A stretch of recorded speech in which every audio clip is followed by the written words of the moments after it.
Hi, this is Jim Harries. I'm a geographer at Esri and want to explore the power of a base map with you today as it relates to thematic mapping. Got a typical thematic map here, a polygon choropleth map showing the percent low birth weight in the United States from Robert Wood Johnson Foundation data about U.S. counties, right? And so purple areas have a high percentage of low birth weights, and green areas are doing a little bit better. They have a lower percentage of low birth weights. So what's the role in the base map in all this? Well, that's a fair question.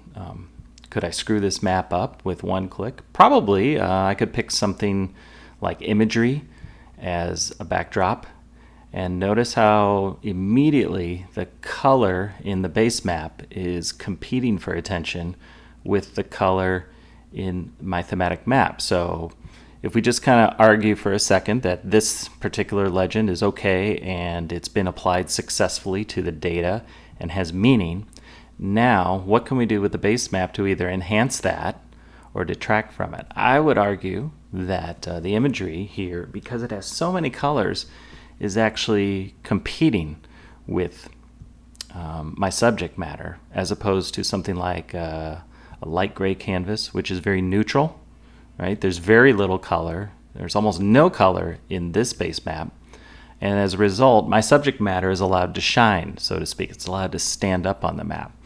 And what I enjoy about the platform is we can easily try various base maps. Here's a very fun and useful base map for certain purposes. It's got tons of color. It's playful, but maybe it's not appropriate for a subject like this. Even if you turn transparency on, it's just not going to make this better, right? It's going to be a little problematic. So we look for those base maps that are sort of neutral in character. These thumbnails kind of give you a clue about which maps are relatively neutral, like the human geography is a good one.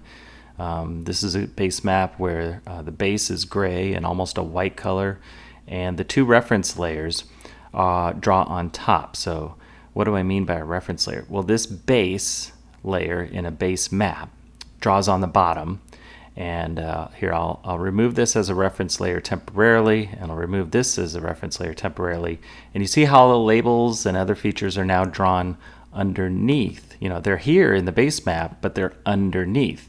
Some base maps allow you, are pre-configured with these reference layers so that they draw on top, and you can kind of see now the United States is labeled on top. Certain cities, key cities, are labeled on top of the map for orientation. And you can always enhance a base map if you feel it needs a little love.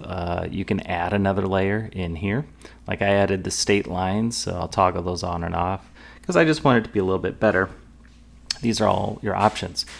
So in kind of review, these maps, when a base map has got a base and at least one reference layer, these are kind of like the slices of bread in a sandwich. And then everything above the base map in this interface, all of these layers are kind of the meat or veggies in between the slices of bread, right? Does that make sense?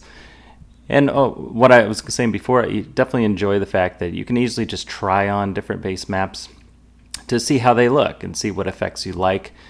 See what you're going for, kind of challenge yourself. And the fact that our base maps, many of the vector base maps, really all of them, are editable gives you even more options.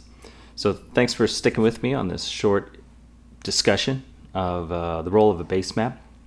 And I hope you'll try things out and see how you like these more neutral base maps, whether they're light or we've got some dark ones as well, in case you want to set a little bit more of a mood to them. Thanks for listening.